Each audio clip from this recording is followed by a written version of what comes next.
All right. Hello, everybody. And thank you so much for joining me for our free class today on figuring out how you can support your hormones to be a better woman and mother. And I'm obviously really, really passionate about this topic of hormonal health and especially supporting mothers in these sometimes early stages, but I actually have a bunch of clients who have children that are already a lot older. Because our relationship with our hormones really never ends. And so I think that this is a topic that really remains relevant, and in my opinion should be much more relevant in women in their younger years and at a much, much younger age. And so, by the way, those of you who are new to me, my name is Caroline Zwickson. And I'm going to introduce myself in a minute also, but I'm going to actually share my screen with you guys because I'm going to use a couple of slides to help you guys sort of understand this whole hormonal thing a little bit more visually also. So let me see how I share my screen.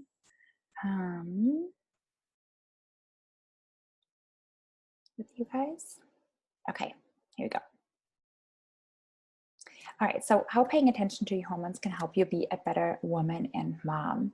And so first of all, I want to just welcome all of you.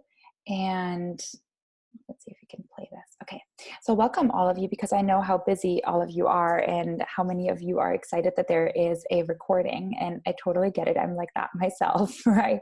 A lot of times, actually sometimes prefer listening to the recording because I can kind of stop and pause and go and go at the speed that really works for me. And so before we get started, I just want to do a little introduction about myself and why, kind of like tell you why anyone would talk about periods and hormones all day long. And so for me, my background is actually in psychology. So I have a master's in counseling psychology, and I switched into coaching pretty much right after I graduated from my master's program. And the reason is because in traditional therapy, while I really value it and think it has an incredible importance in many, many people's lives, including my own, I always got to a point in therapy where I was like, okay, well, now I'm realizing all the shit that happened in my past, but what am I going to do with it? How can I actually now take the work that I've done about my past and create a life that I really want to live? And that includes health, that includes relationship, that includes my career. How can I really move forward with confidence and positive self-esteem and excitement about what the world has to offer? And so I ended up finding that life coaching is a lot more aligned with those values, and that my personality actually fits into that world a lot better as well. And so I became really passionate about really supporting women and changing the story that they're telling themselves about themselves and about what's possible for them, and really sort of like teach them and encourage them to have a really positive drive forward and really take charge of their lives rather than kind of getting stuck into more of a passive role, or sometimes also in a victim role of feeling overwhelmed and depleted and really not knowing how to move forward. And so why did I get into women's health coaching specifically? I just want to touch on that really quickly. And that was really two reasons. Number one is that I started to see that a lot of my life coaching clients, the major complaint, whether it was about career or relationship or their health or whatever, or body image, I was dealing with a lot of body image issues with a lot of clients because a lot of my clients were in their 20s when I first started out. And I could see that the underlying theme that was sort of like weaving itself through all of this was anxiety. And I started to realize that the anxiety piece, yes, we can talk about anxiety and we can use life coaching strategies to kind of like maneuver and navigate your way out of that.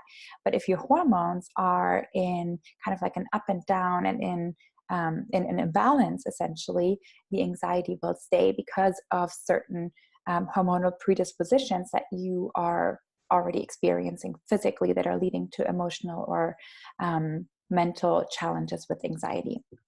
And the other reason was because, and I don't know how many of you read my newsletter or blog post the other day, but I was experiencing my own hormonal imbalances after I came off the birth control pill when I was 29, and I didn't get my period back. And my doctor was basically like, well, got to go back on birth control. It's not good to not good to not have a period. And I got really upset about that and really felt defeated and felt angry and felt scared because I didn't really know what all of this meant. And so that's when I really started to educate myself and took courses and really dove headfirst into everything periods and hormones related, and really became obsessed with the topic, as my husband will happily tell you. He knows much more about women's hormones than he ever wanted to know, but um, it's all good now. So basically I ended up getting certified as a women's health coach, specifically looking into pelvic health and hormonal health through the Integrative Women's Health Institute. And it was an amazing, super intense 1 year training program, and I loved it. And then I also did an apprenticeship with Nicole Jardim to really dive into women's periods specifically. And so this has all really helped me in my own journey into motherhood, because I felt that I was really equipped to prepare myself hormonally for a really healthy pregnancy, to have really healthy babies, and a, relatively speaking, easy postpartum time without any major hiccups or kind of like unexpected waves up and down. And so this is obviously also something that I work with women on in my private coaching and in my Well Mama program. And so, that leads me to the next slide. This is what I'm doing now. I do private coaching with clients over the phone or on Skype or Zoom. And then I also do group coaching, and specifically that is my Well Mama program that is starting up again on February 3rd. And I'm actually going to open the doors at the end of this call, and I would love to invite you guys to check it out and join me. And I'm actually going to give a free private session away to the first 5 women who sign up for Well Mama. So if you, and I'll kind of like take you through the course at the end of this call, but I really want to get to the subject and the agenda of today's webinar first. And then I also run e-courses like More Mama Energy, my 7-day gratitude journal, and seasonal cleanses that are specifically focused on hormonal detoxification. And it's a food-based cleanse, and it's very gentle. And it's really all about recreating hormonal balance and supporting your hormonal well-being. And then I also have partnerships with a company called Beautycounter, because I got a lot of people who started to ask me about what kind of personal care products I was using that aren't full of, synthetic estrogens and parabens and plastics and all of this other crap that's in a lot of skincare, especially in the United States, because there is such a lack of regulation here. And so that's why I started a partnership with Beautycounter earlier this year. And you can find out more about that on my website as well. Okay, so today's agenda is number 1, how do you know if you have a hormonal balance? I'm going to lead you through the classic signs and symptoms. We're going to talk about your menstrual cycle as a window into your greater health. And so what does a healthy menstrual cycle look like? I'm going to talk about that. And then also living with the seasons of your cycle to optimize your well-being. And this is one of my absolutely favorite subjects ever. I love talking about the seasons of your cycle, and it's been such an empowering way for me to really live in alignment with what it means to be a woman, and how to really optimize my strengths at the different times of the month, so that I'm really working with my hormones and using my hormones to work for me and with me, rather than sort of standing in opposition with what is naturally available and hormonally available to me at the different times of the month. And so I love this topic, and I'm really happy to introduce you today to the seasons of your cycle. And then I'm going to talk about how hormonal birth control impacts your cycle, and that includes the pill, but also the Mirena and the Depo-Provera and all of those other ones that are using hormones, whether that's an implant or in your body or something like the hormonal birth control pill, how all of them impact your cycle and how they actually work, because I didn't know any of this until I started to really dive into all of this when my cycle was suddenly off and I didn't have a period and I had a problem, essentially, right? Like that's what happens in our lives. We don't sometimes pay attention until there's a problem. And so I want to really tell you guys about this. And then very importantly, obviously, I'm going to talk to you about how to create hormonal balance naturally, specifically using food and addressing your stress. And there's really four big topics that I like to talk about, but I think today we're going to just cover the first two because gut health and reducing your toxic exposure can become really big. And I know we have a little bit of limited time today at this call. But if you're interested in the other two, please email me and let me know. And I can either write blog posts on this or we can have another webinar. All right, so how do you know if you have a hormonal balance? So if we were in a room together right now, I would actually ask you all to raise your hand and see what you can come up with. But essentially, the classic symptoms of hormonal imbalances are irregular, painful menstrual cycles, breakthrough bleeding, breast pain, emotional or physical PMS. I think that in our society, we've just kind of like come to accept PMS as something normal.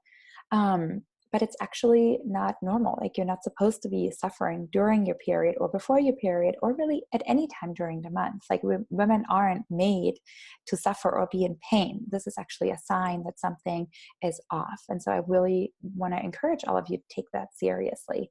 Same with bloating, heavy bleeding, cysts, fibroids, migraines, especially menstrual migraines. But some women also get actually ovulatory migraines, which I didn't know about until again, a couple of years ago, but really interesting how migraines can manifest at different times of the month, depending on what hormonal balance is happening. Mood challenges, loss of sex drive, hair loss, and then also things like sleep difficulties and a lack of energy, as well as thyroid imbalances, excess weight, especially when it's around the middle and it won't budge. Skin problems like excessively dry skin, acne, or otherwise like flaky skin, and even if you have like kind of like dots on your skin of like kind of like white dots that are not necessarily acne. Infertility obviously is another one. Repeated miscarriages, or if you're diagnosed with something like PCOS or endometriosis or amenorrhea, those are obvious hormonal imbalances. So something that I want to talk to you guys about today, and I'm going to kind of like keep along with my notes right next to me to make sure that I'm not forgetting anything. But the most prevalent and the most common hormonal imbalance that I see in my clients and in the women that I work with, and also, to be honest, in my circle of friends, is estrogen dominance. And a lot of times that's also coupled with low progesterone. And so a lot of times what we see is that estrogen dominance essentially means that estrogen and progesterone are not imbalanced. So that can either happen because you have too much estrogen, and that can be because you're either exposed to too much estrogen, either environmental estrogen or otherwise, or you're not detoxifying estrogen that you have properly so that it stores up. Or estrogen dominance can also happen if you have heightened estrogen levels and really low progesterone levels. And so this is something that I have worked with a lot of women, this low progesterone piece specifically, because that a lot of times results in women not being able to get pregnant or stay pregnant. And I'll dive a little bit into this more in today's call, because I think this is a really important piece for women to understand. Estrogen dominance a lot of times is also coupled with high cortisol. And again, because I work with a lot of moms, I also see a good amount of low thyroid function, and that a lot of times also impacts this low progesterone and therefore estrogen dominance piece. And so, as you can see, when we talk about hormones, it's really important that we understand that they all impact each other. So this endocrine system, all these different endocrine glands in our body, as you can see here, the thyroid, the adrenals, and the ovaries, they're all impacting and influencing each other. And that is really, really important to understand, because a lot of times when, for example, and I can actually give you a client story, an example from a client who had low progesterone and she was having miscarriages. And on top of that, she also had a bunch of anxiety, because a classic symptom of low progesterone is anxiety and kind of like worrying thoughts. And so she had all of these symptoms, and we finally figured out by charting her cycle and taking her morning waking temperature that her problem actually wasn't low progesterone. It was actually an undiagnosed thyroid imbalance and a lack of thyroid hormone that was resulting in her ovaries not producing enough progesterone. And so our work really had to begin with looking at the thyroid, not with, taking all these measurements to amp up progesterone.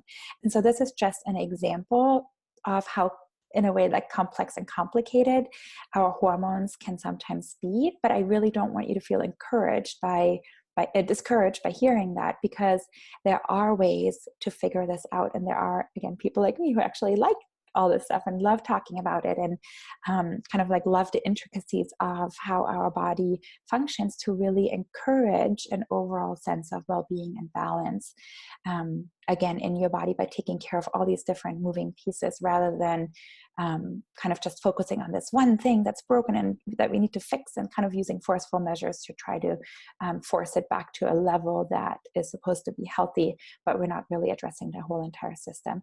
And so this is also what I'm sure a lot of you have heard a lot of times referred to as functional medicine, which is really about connecting the dots of things that are off in your body and addressing the whole system, rather than just this one thing that has symptoms currently. Okay, so let's talk about your menstrual cycle as a window into your greater health, and what does a healthy menstrual cycle really look like? So let's take a basic look.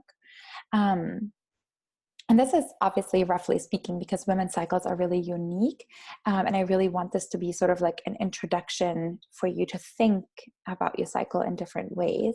As I said earlier, the seasons of your cycle is really what I want to teach you with this. So the cycle goes through four specific seasons, and it starts with winter. As you can see here, I can use my mouse so you can see. No, my mouse actually doesn't work on here. Anyway, so you can see it starts with winter. The first day of your period is considered day 1 of your cycle. And so that's the beginning of winter. And so during your menstrual window, when you are bleeding, that is considered your menses, and it's most closely correlated to the winter months. And during the winter months, it's really all about rejuvenation. After that, you move into the follicular phase, which is most correlated to spring. And then you move into the ovulatory window, which is most closely correlated to summer. And then you move into the luteal phase, which is most closely correlated to fall or autumn. And what that means, I'm going to explain now in a moment. But what I really want you to take away from this is that living in sync with your cycle and harnessing your natural powers, and kind of like using what is going on for you hormonally and naturally as a way to kind of create greater well-being, productivity, and fulfillment. So if you're aware of all these different phases of your cycle, you can actually start to look at, well, what are my strengths right now, and what are my needs right now, so that I can kind of like gently meet myself, rather than expecting myself to act and feel exactly the same way at all times during the month, because that is just not how women are built. And I think it's actually hurting us to think that we should be the same at all times during our cycle, because that is just not, again, how women work. And that's great, because there's actually a lot of pros to that. So let me start by talking about the menstrual phase, winter. Again, winter, as I said earlier, begins with day 1 of your period and lasts until your bleeding subsides. So that can last anywhere from 3 to 7 days in the beginning of your cycle. And during this time, your body sheds the uterine lining that has been building up during the last phase, which is important. And I'll get to that again later. But the uterine lining that builds up is really, really important, and that it gets thick enough, because that is essentially going to be the nest where your baby will implant into. And so during the menstrual phase, that is what is being shed. And as a result, your hormones are also at an all-time low. And as a result of that, you're going to feel much more introverted. You may feel like you want to withdraw, your energy is a little bit lower, and your body is also craving slower movements, gentler exercises, and food that is really warming and easy to digest. And so this phase is really all about retaining your energy, resting, hibernating, and kind of like nourishing yourself on the inside very, very gently. On the strengths component here, you're very, very introspective and intuitive during this time. And so this is a great time to kind of like look back at the last month and see what went well, what didn't, how can I improve, how can I continue to work on things that are actually bringing results in my life. So this is basically a great time for introspection. And this is followed by the follicular phase, and that is most closely correlated to the springtime. And it begins after your period ends and lasts for about 7 to 10 days. And that's when your body is basically starting to stimulate your follicles so they can ripen a bunch of eggs. And then one egg can be ready to be released during ovulation. And so during this phase, primarily estrogen is running the show. And I really want you to think of estrogen as the juicy hormone. Someone said that to me one time and I was like, makes so much sense. It's the juicy hormone. It like really gives you a lot of energy, a lot of extroversion. You feel more confident. Your sex drive is increasing. You're more outgoing. This is a great time to kind of like start planning events, start planning, I don't know, dinner parties, vacations, whatever you like to plan, and kind of like develop new ideas and start to step into the limelight. You're, from a hormonal perspective, you're just really set up to be extroverted and really connect with people during this time. And your body will also start to feel more eager for more vigorous exercise, for foods that are a little bit lighter, more energetic movements. Kind of like think of the spring, like look at the tree on this photo here. That is how you feel naturally and hormonally during that time of the month. And so this is a really fun time for a lot of people. And then this is followed by the ovulatory phase, which is summer. Unfortunately, our summer is a little bit shorter. It's usually 3 to 4 days, during the time when we release an egg, and during this ovulatory window, we are most fertile. So our energy is really extroverted. You're probably, you feel your most attractive. You feel the most sexy. Your sex drive also peaks.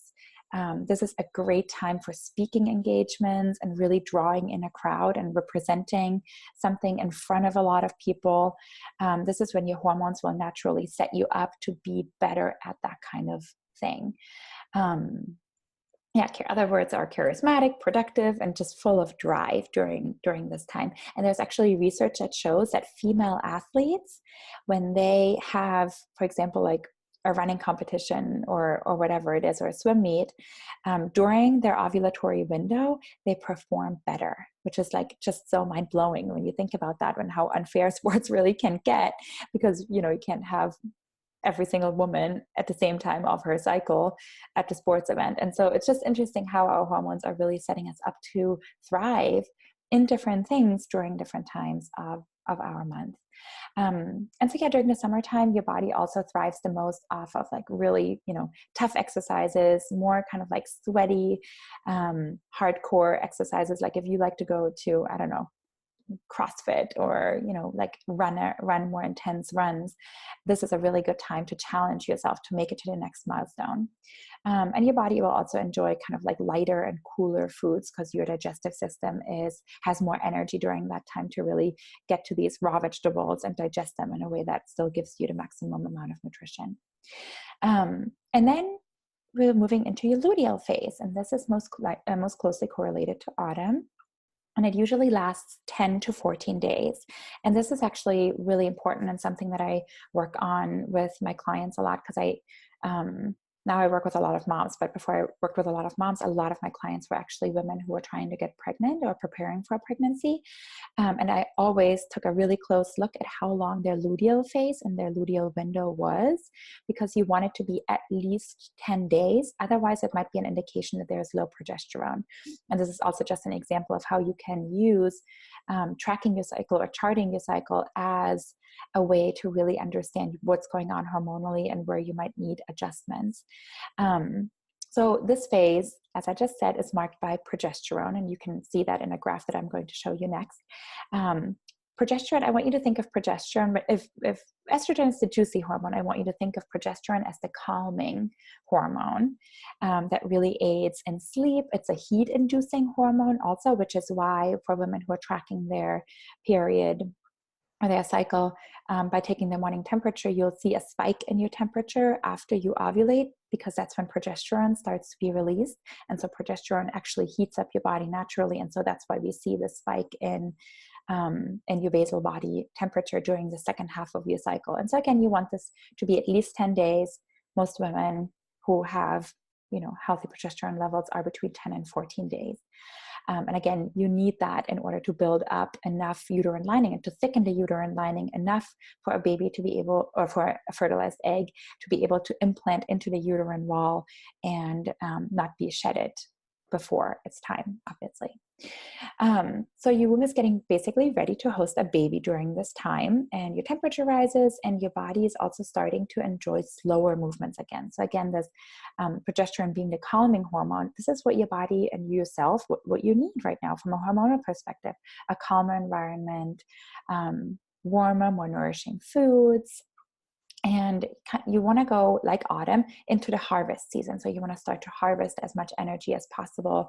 This is a great time to journal, to chart out ideas that came up during the spring and summertime, write on projects that are kind of like more involving solo time from you. This is a great time to start to be a little bit more introverted again, and kind of like what we do after the summer is over, right? We go and we chart out for the rest of the year and make more plans, and we're less extroverted. So this is very much related to how the luteal phase and our luteal phase hormones are really setting us up during this time of our month.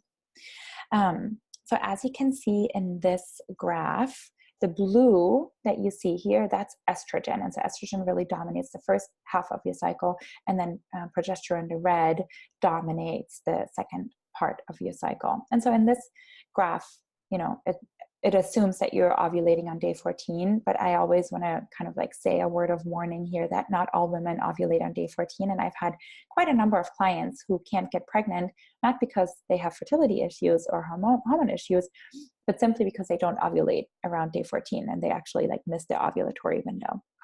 And so I just kind of want to say a word of caution here, because I think that this is something that has been so widespread, and it just assumes that you have roughly a 28-day cycle, and only 10 to 15% of all women actually have a cycle that lasts 28 to 30 days. Most women have a cycle that lasts between 25 and 36 days. And so you can see how there's such variety in how women's cycles are, that we really can't use this blueprint of day 14 is when everyone ovulates.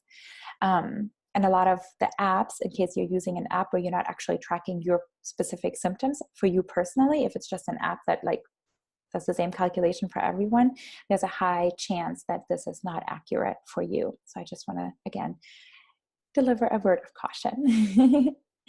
All right, so my question for you is, how can you use this new awareness of your cyclical nature of a woman's body to really honor your particular body, but also find more flow, productivity, and alignment in your life? And so, for example, things that I try to do, and this is a little bit tricky for me because I just weaned my second son not too long ago. And so my cycle is still sort of regulating itself because I didn't get it back until after I weaned him.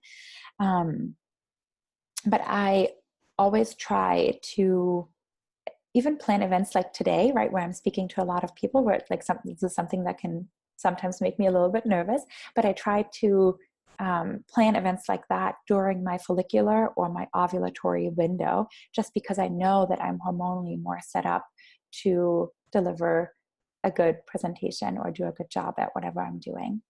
And then I do, more kind of planning out and mapping out of the month, and writing a bunch of blog posts and that kind of thing, closer to my luteal phase, because I'm just, my introverted focus strengths are more, aligned during those times. And then let me just make sure I'm getting to everything here.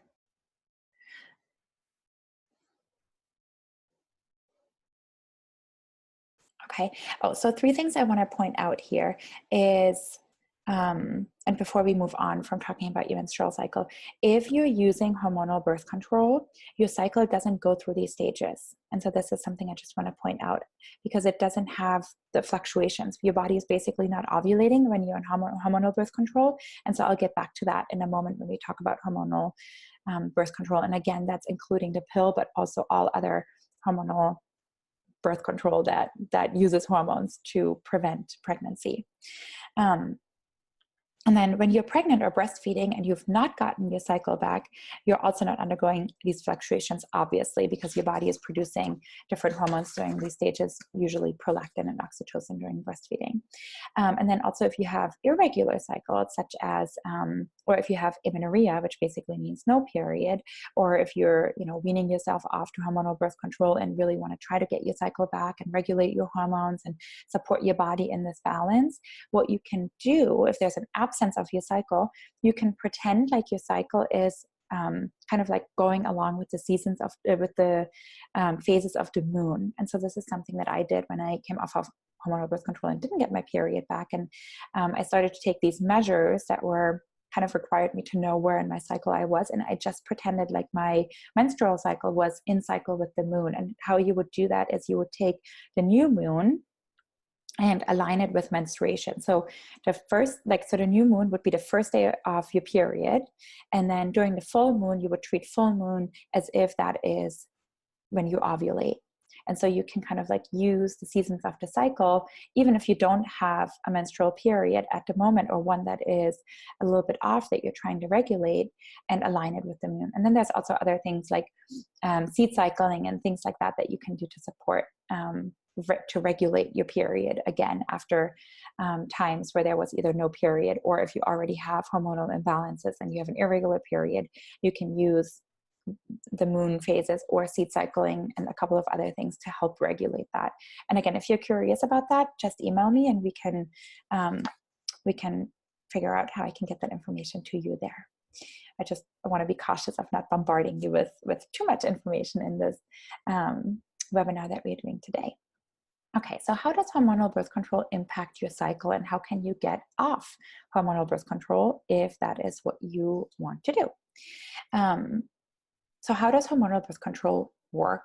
So basically, the way hormonal birth control works is by stopping ovulation. And this is important to know because a lot of times hormonal birth control is given to women to treat hormonal imbalances, but in reality, hormonal birth control is just sort of like masking your symptoms, but it's not actually healing your symptoms, right? Like it's not actually fixing any problem or, helping you overcome a hormonal imbalance or anything like that. And so I think that this is really important to know. So in a nutshell, the synthetic hormones that are in your body by using a hormonal birth control method, they're keeping a woman's natural, they keep a woman's hormonal natural, they keep women's natural hormone levels constant rather than going through these ups and downs. And if it prevents estrogen from peaking mid-cycle, what happens that without this bump in estrogen mid-cycle, your pituitary gland does not release other hormones that normally cause the ovaries to release an egg. And so if there's no mature egg that's released or stimulated and then released, there's no ovulation. And so you're not actually going through these regular fluctuations. So unfortunately, in my opinion, hormonal birth control can be pretty devastating to a woman's body. And I already shared my own story of, what I experienced with it. And I can't tell you, at this point, I've worked with hundreds of women who have, been told by their doctors at, again, also early stages on in their lives that hormonal birth control was completely fine. And they ended up having hormonal imbalances that were pretty hard to fix, or they knew that they had a hormonal imbalance and they were told to take hormonal birth control in order to make those symptoms go away. But when they went off of it and were ready to have a baby, they were faced with those same hormonal imbalances. And so in my opinion, it's always better to try to fix a problem and really heal the situation, rather than kind of like living in the illusion that it's not there because you're not experiencing any symptoms. And then there's also 5 other things I want you to know about hormonal birth control that I think are really, really important to know for all women. And especially also women who choose to continue to take birth control. And I know that this is something that a lot of women, they can't imagine not having kind of like a really safe method of preventing pregnancy at this time in their lives. And I get it. And there's no judgment, but I do think that we all need to be as well informed as possible. So it negatively impacts your gut. So what that means is that the birth control pill, for example, or other hormonal birth control, has an antibiotic effect on your gut because it messes with your digestive function, because it makes your gut lining more permeable. And so if you've ever heard about leaky gut, this is one of the things that like contributes to leaky gut. And there's all of these gut imbalances and gut issues that women and people are really experiencing now. And there is an overexposure to substances that have an antibiotic effect on our gut that are not just antibiotics. Antibiotics are overused already as it is, but there are things like hormonal birth control that have an antibiotic effect on our gut. And the other thing is that synthetic estrogen, which is in hormonal birth control, messes with the good bacteria in your gut, and so it throws off our gut flora. And so this is something that we really need to take serious. A 2012 study correlated birth control pills, for example, with a higher risk of inflammatory bowel diseases like Crohn's disease and ulcerative colitis. And so this is, again, something I think that we need to take really serious. So if you are on birth control, or if you have been on birth control and you're coming off of it, make sure that you at the very least take a probiotic for at least, I'd say, 6 months, if not longer. And you want to take a really high quality probiotic. And I say this because there's a lot of probiotics out there that are expensive, that don't really do a lot for you. And so if you're curious which probiotics are high quality and good quality, you can go on my website, carolinesvixen.com/products. And that's where I list a lot of, supplements and things like that I think are really high quality, that have been going through very rigorous testing and third-party testing and evaluation. And so I believe that it's, if you're going to take supplements, take the high quality ones, because there's a lot of crappy and shitty ones out on the market, and you don't want to waste your money or time on those. The next thing is that it jeopardizes vitamin B and mineral absorption. And so this is really, really important, especially for women who are still in childbearing ages and who maybe want to have another baby. So this is obviously really important for your own health. But vitamin B, I want you to think about B12 and folate, and minerals, specifically zinc and magnesium. And so all these vitamins and minerals are so crucial in order for proper development of your baby in utero. And so this is, again, really important to have a healthy pregnancy and a healthy baby. And so if you're coming off the birth control pill, again, make sure that you take supplements for a good amount of time before you get pregnant to optimize your vitamin and mineral statuses again, right? And so again, you want to take high quality supplements. Again, you can go on my website and check that out.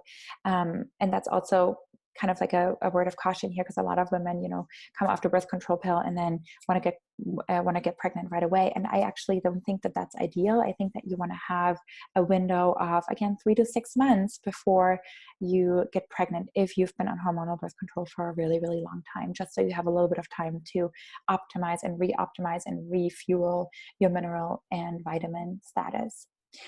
So you can give your baby all the best stuff right from the get-go.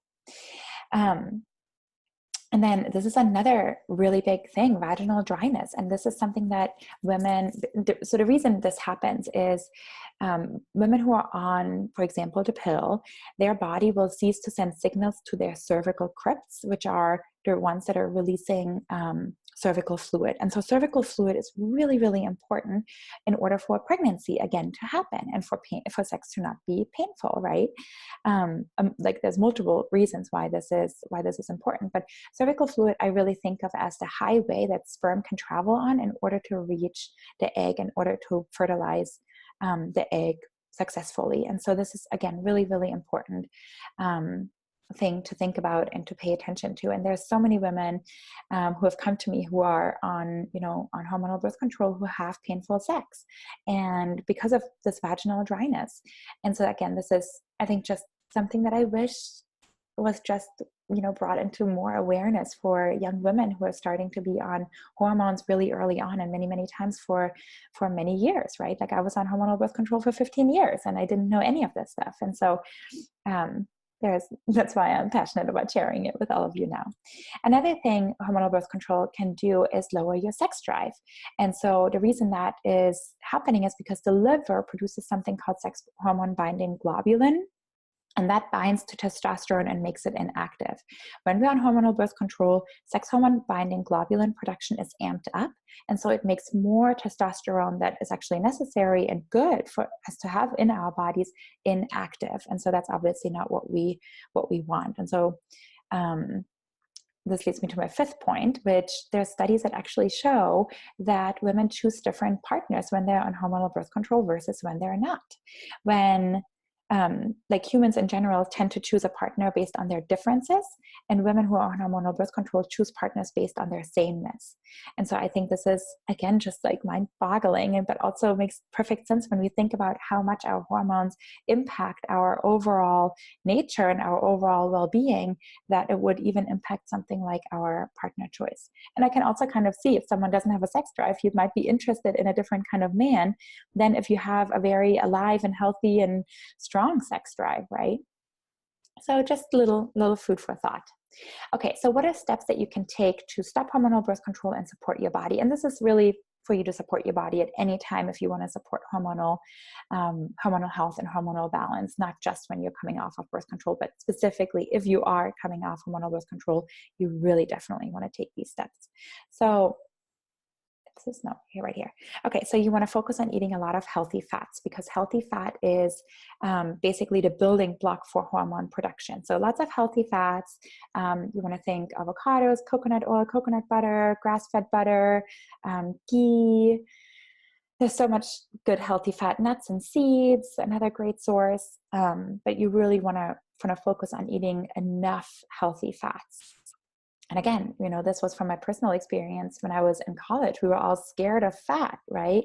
And so none of the, I can only speak for myself, but I would eat, salads without dressing and all of this stupid stuff that didn't even taste good because everybody was terrified of fat and that it would make you fat. But that's obviously, as we know, most of us know, that's actually not the truth, and healthy fat is really, really important. Even, in order to lose weight and to feel full and to have leptin, which is your hormone that signals fullness to you, respond, but it's also really important for proper hormone production.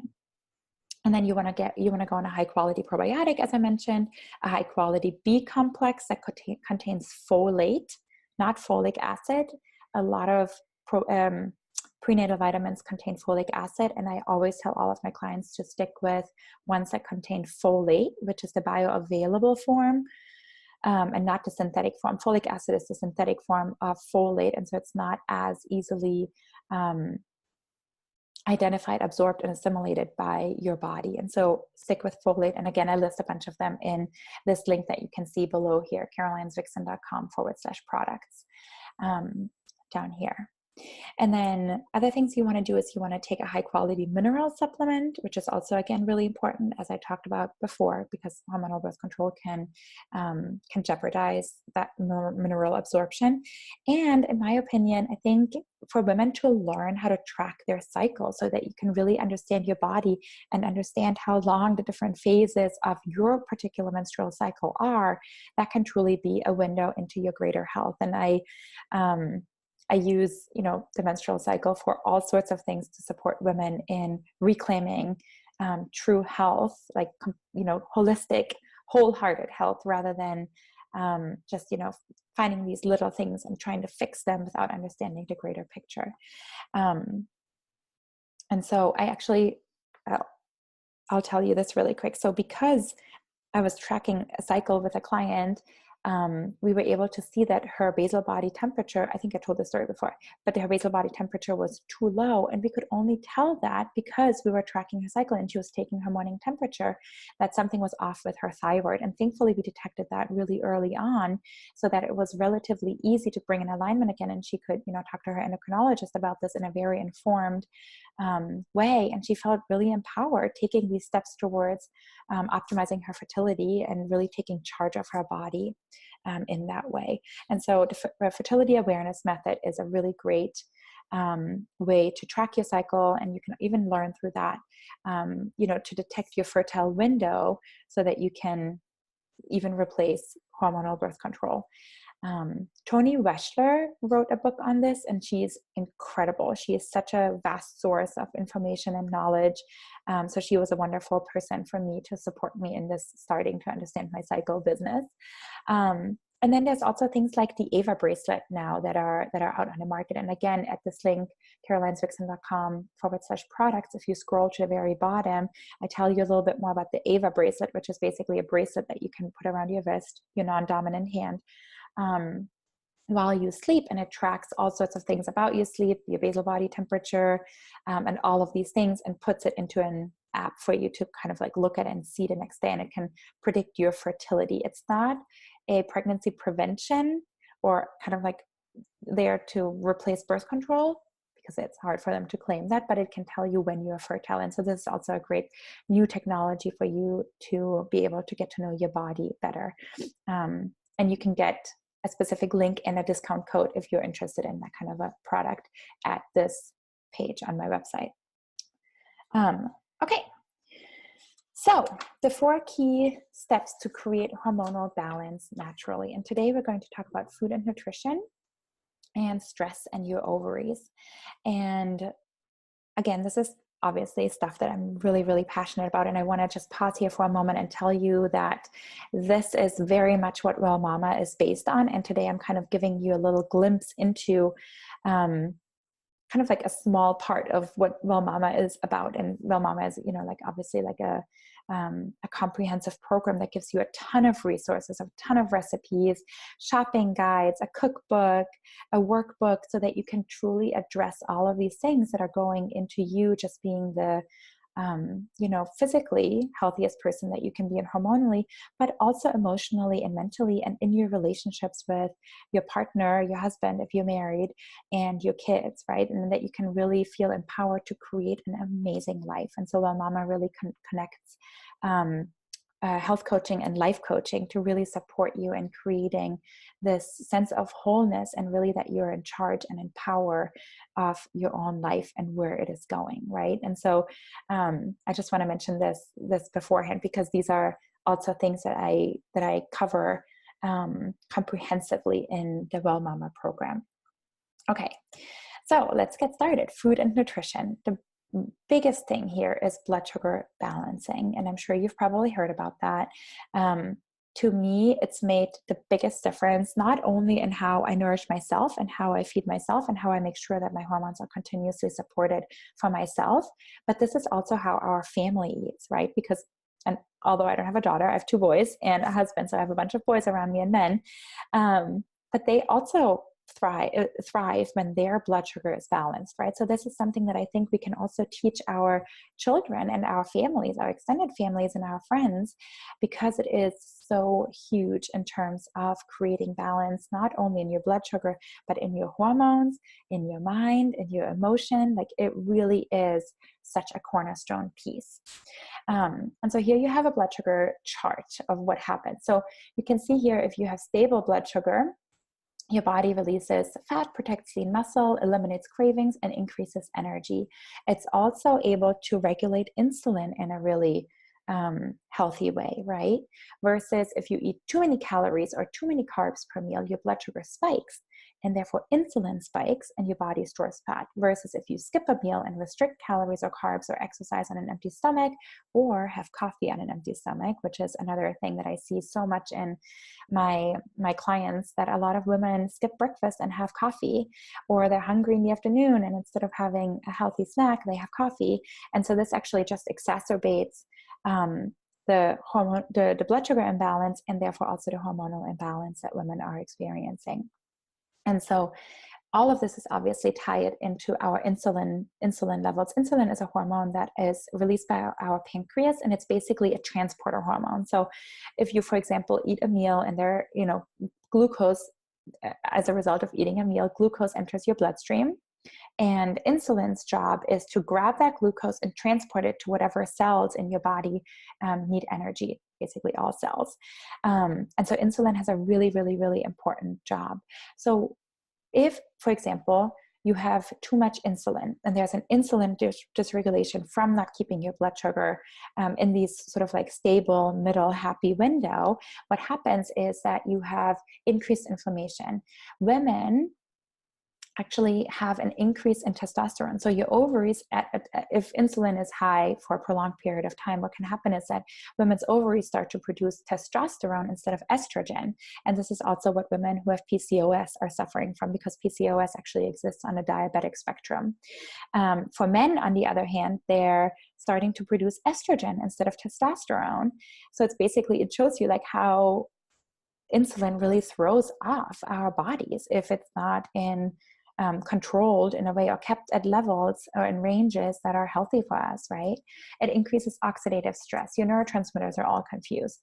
It increases cholesterol, blood pressure, and it decreases liver detoxification pathways, which is also crucial because your liver is a crucial part in detoxifying used up estrogen. And so if your liver can't do that successfully, you have an estrogen imbalance, which is something that I've already talked about. And so I think the reason I really like showing this to women is because I really want you to realize how much what we eat and how we eat truly impacts our greater health. And the reason I like that so much is,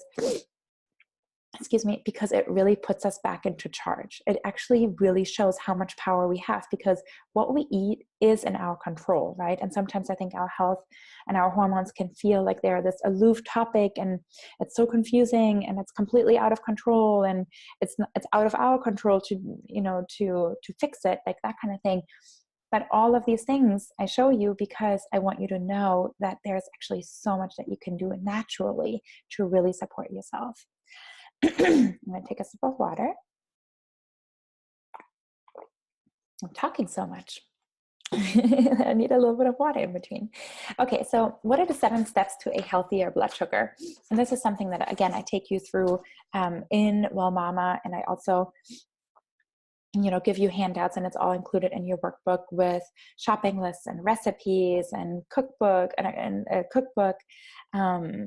And tons of ideas for how you can implement these things. But basically, the 7 steps are: step 1 is eating within an hour of waking up and eating in a calm environment, sitting down and chewing well.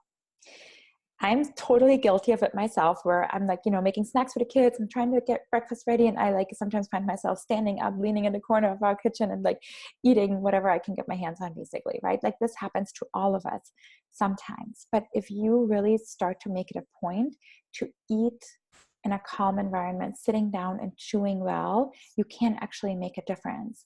And then this piece specifically, eating within an hour of waking up. And I already mentioned that so many of the women I know and so many of the clients who I start to work with have a tendency to skip breakfast or have coffee on an empty stomach and that kind of thing. And this is, again, something that from a blood sugar and a hormone perspective is a big no-no.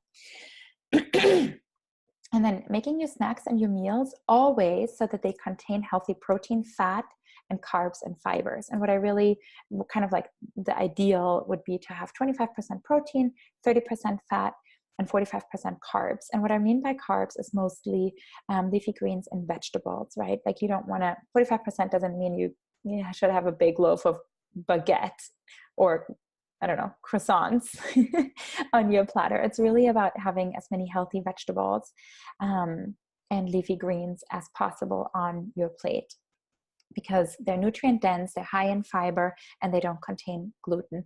I don't think that everybody has to be on a gluten-free diet, but I certainly think that by reducing your intake of gluten, you're actually already moving your diet into a healthier, more hormone-friendly realm. And then reducing your simple carbohydrate load, especially bread, pastas, and pastries. And I know this is such a bummer because nothing is better than bread and butter, and I totally get it. But if you can start to think about it less, start to think less about what you can't have, but think about what would be great replacements for this. And then start to think and focus more on the things that you can have, so that it's not about deprivation or all the things you're not having, because that's a much harder life adjustment to make. And instead think about, there's all of these, delicious things that you can have. You can make sweet potato fries, you can make carrot fries, you can, bake all of these different vegetables that actually become really sweet and savory and nourishing with, good olive oil and salt. great. I'm really into truffle salt right now. So I like put truffle salt in everything, and it's so delicious. So really make it about all the things that you can have rather than focusing too much on the things you can't have. And I know I just emphasized them with the bread, pastas, and pastries and no coffee in the morning thing. So it's hard to think, in those terms. But think about, what you would like to have for breakfast, for example, that would feel really nourishing and delicious to you. Next is reducing your sugar consumption, especially before bed. And so sugar includes not only, the common sugars like in chocolate and pastries, but it also, again, includes breads and alcohol and things like that. And then avoiding caffeine and sugar drinks. And I love this photo because it actually always feels inspiring to me, because I'm not a big tea drinker. But looking at these, I'm like, oh, okay, I can make tea really delicious and fun, so that I don't feel the need, to reach for the usual sugary or caffeinated drinks, which I actually thankfully haven't done in quite a while. And I've sort of like overcome my caffeine addiction for the most part. I know that's really hard.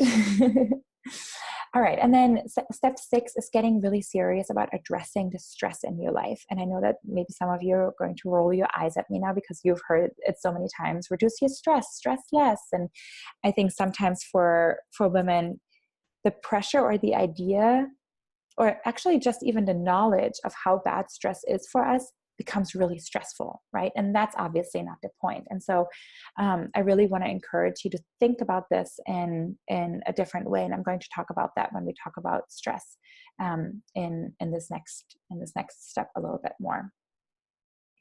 And then step 7 is healing your gut. And here we are again, right? Gut health is so crucial and so key.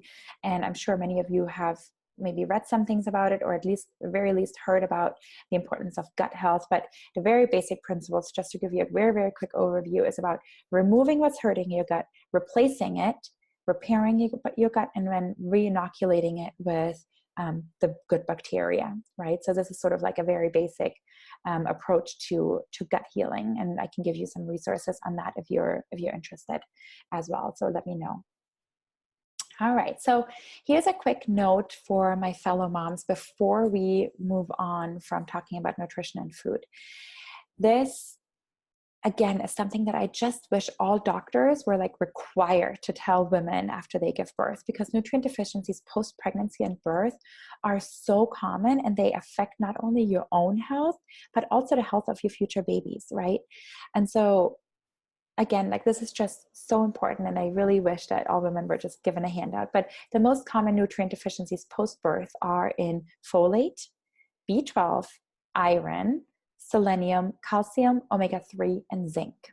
And so obviously always the preferred way of fueling up on these nutrient deficiencies, again, is food, right? So food sources are ideal, but helpful supplements can be helpful, right? Like if it's really hard for you to get all of this in through your nutritional intake, use supplements, especially if you're, wanting to have more babies in the future. There's a study that I read that was so, in a way, scary that looked at why, on average, secondborns perform lower on IQ scores than firstborns. And one of the things that we're talking about that they're looking into now is that moms are depleted in omega-3 resources by the time they start their second pregnancies. And so the second babies or follow-up babies don't get the same amount of omega-3 for the early brain development as firstborns do, right? And this is just so shocking to me, because a lot of the regular prenatals don't actually contain omega-3s. And a lot of times women aren't even told that they should take an omega-3 during their pregnancies, nor the less afterwards, right?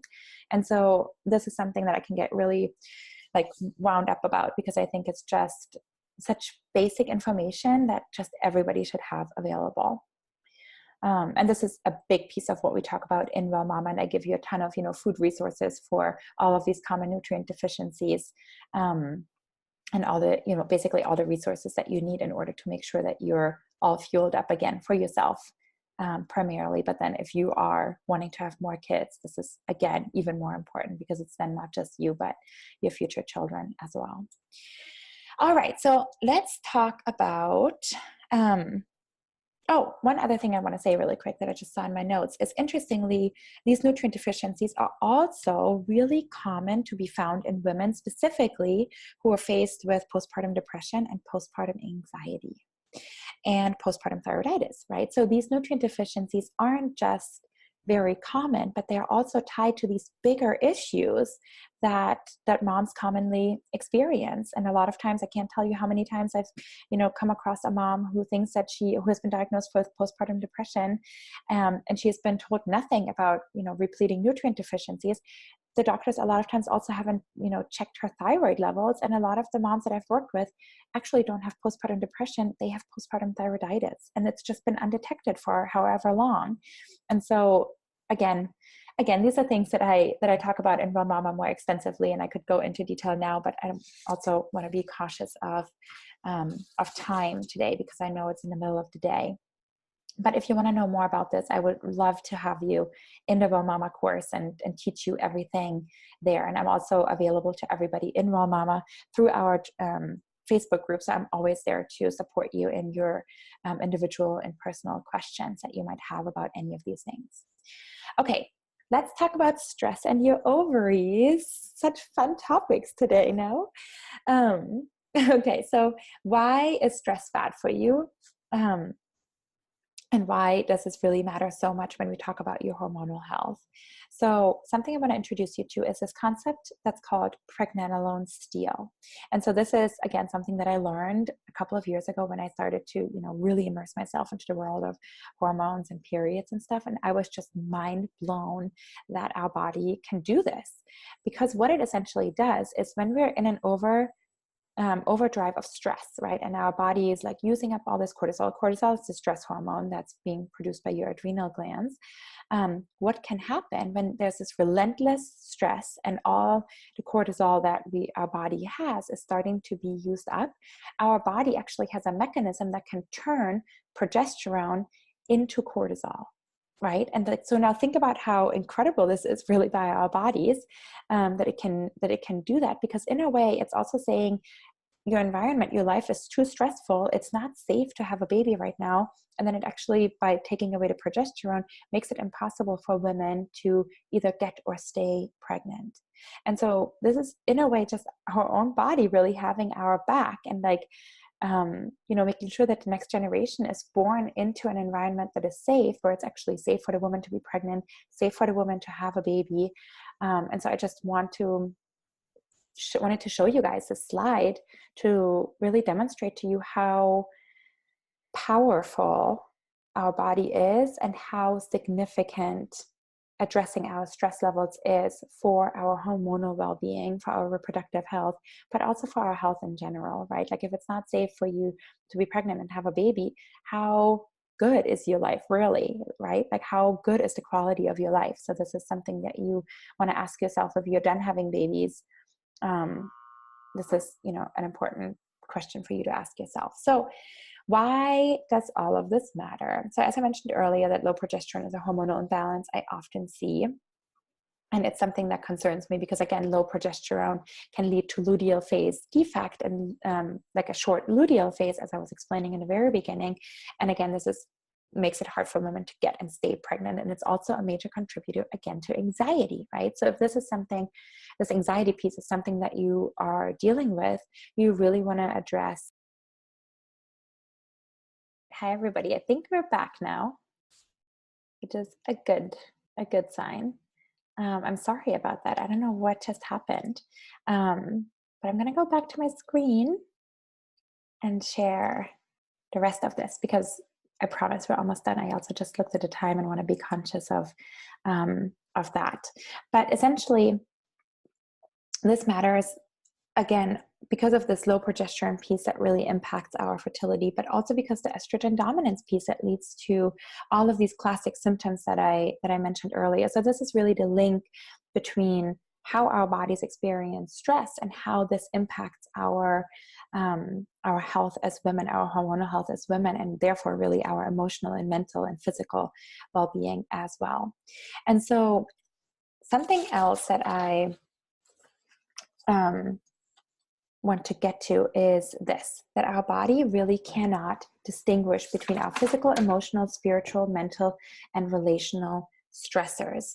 It experiences all of these different types of stress as the same kind of stress, right? And so in essence, it responds by increasing cortisol production or amping up or pumping out a whole bunch of cortisol.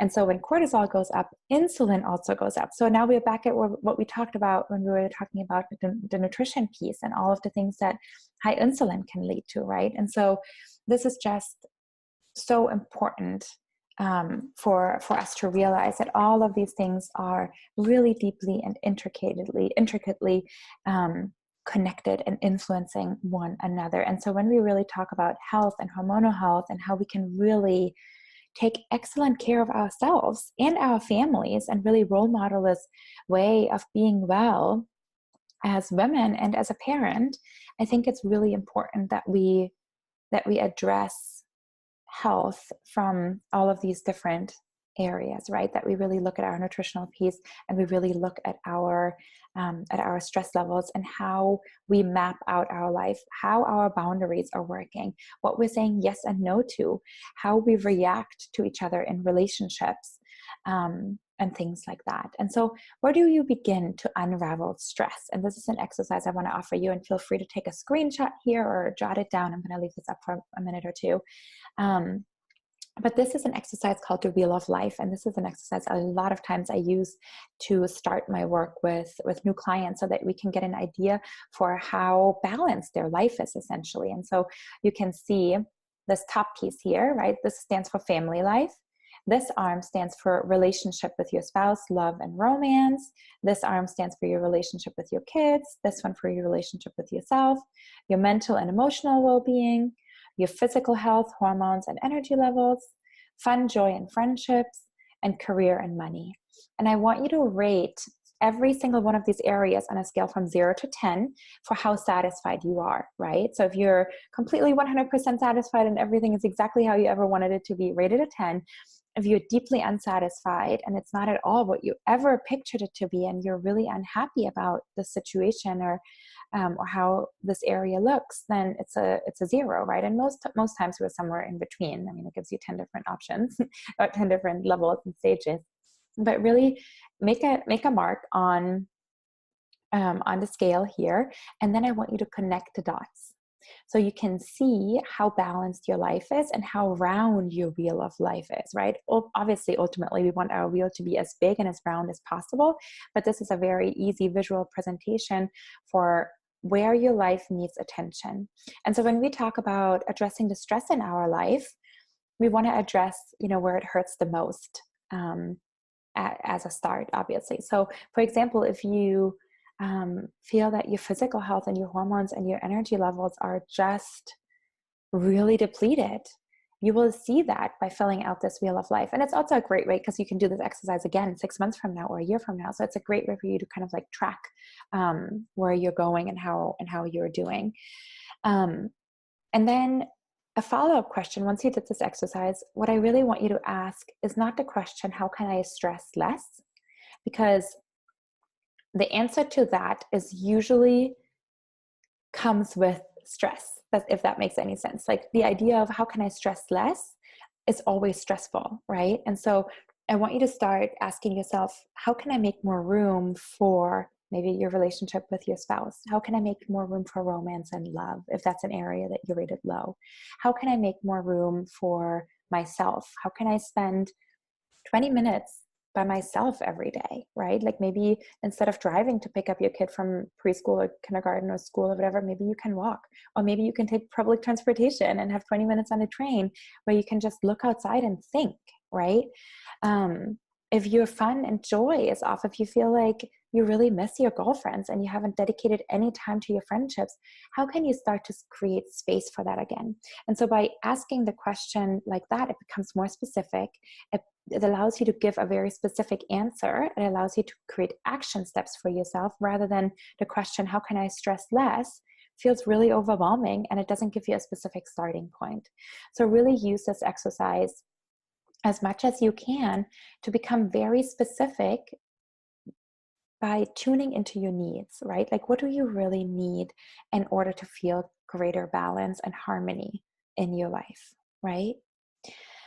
Okay, so I just illustrated that here. And if you want to do this exercise at home, I can also send this to you, right? So if you wanted, just shoot me an email and I'm happy to send this over to you, not a problem.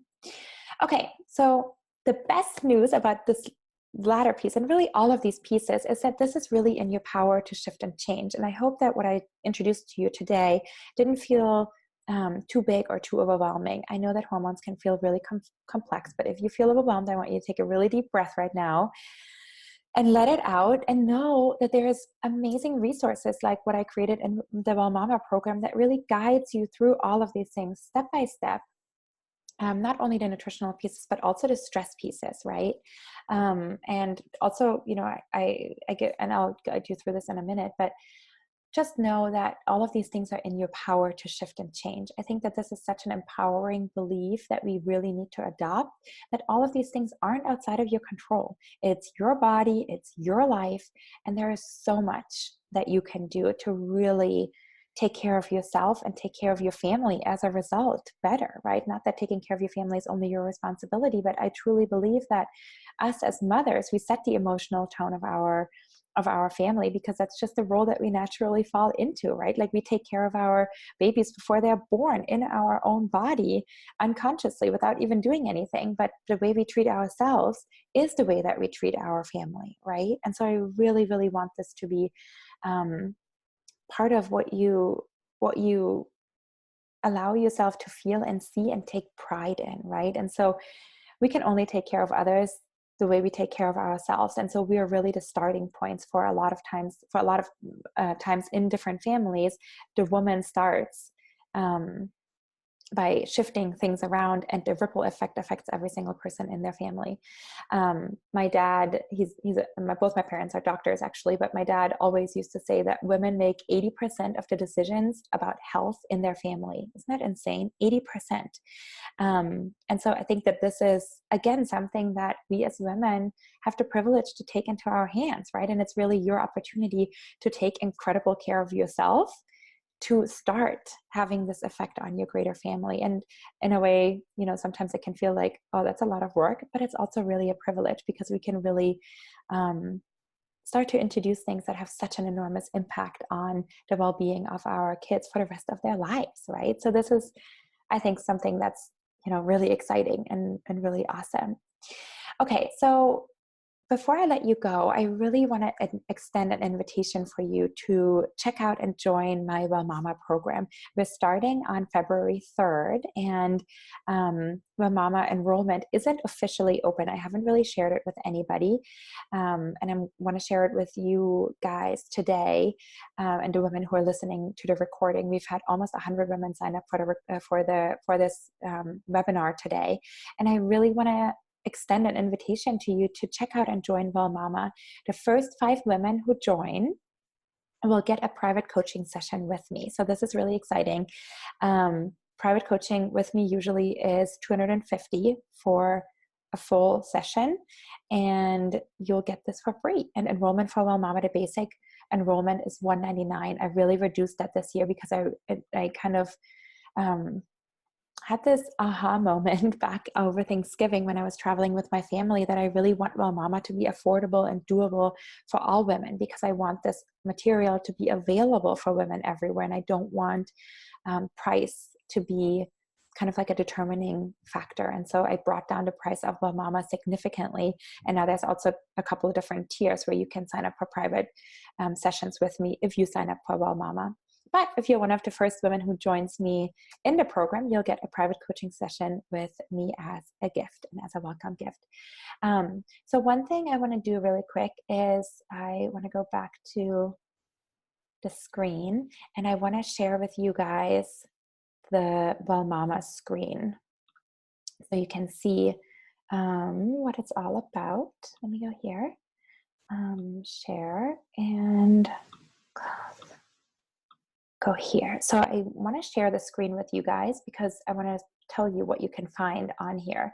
So the 4 pillars of Well Mama are what it's really built on, and what I'm really setting out to teach you and guide you through in the program is how to create a healthy, balanced, and well-nourished body, how to create a positive self-image and a strong sense of self, right? I think that this is so necessary, especially because a lot of women go through sort of like an identity loss when they have children. And I can't tell you how many women have come to me and are like, you know, Caroline, I don't even know who I am anymore. I don't even know what I like anymore, right? Because our life changes so drastically. And then another big piece that we're going to focus on is creating a deeply aligned connection with your partner, right? I think it's so easy for romance and the gentler parts of our marriages to kind of like slip away when we have children. And how can you really revive that and build a really strong backbone with your partner in your marriage? And then I also talk a little bit about creating a meaningful relationship with your children. And I have some amazing women that I'm interviewing to support me in just giving you the best information possible. And so the basic program is, if you just want to join Well Mama and do the 8 weeks with me, it's $199. And again, I brought this price down significantly from what it used to be in order to really make it affordable for all women everywhere. And then if you wanted to do Well Mama and get 1 private coaching call with me, it's $349, and 2 private coaching calls you can get for $499. So these are really awesome opportunities, really. And so you can read through this if Well Mama is for you. And then there's little testimonials from women who have taken the course before. And these always give me goosebumps, I have to say, because I feel so privileged to be able to work with women like all of you who are just incredible and open and receptive and really just want to work on themselves and believe that their lives can be incredible. And I really just feel so honored to be able to guide women like you through this program. And so when women say things like, well, Mama gave me new purpose, I mean, that's like the biggest kind of like reward for me, more than any of, anything else really that I do in my works. But getting, feedback like that from clients is just always so wonderful. So these are then, results that you can expect if you join Well Mama. Again, like testimonials. And then I'm highlighting things from each module in this section. And so the way it works is that there's a health coaching and a life coaching section in each module that is really designed to cover the 4 pillars that I just mentioned. And so you can read over that. And then something I want to show you really quick before I let you go is how it works and what you'll get. So you get the Well Mama curriculum, which is 6 modules and 2 implementation weeks or self-care weeks.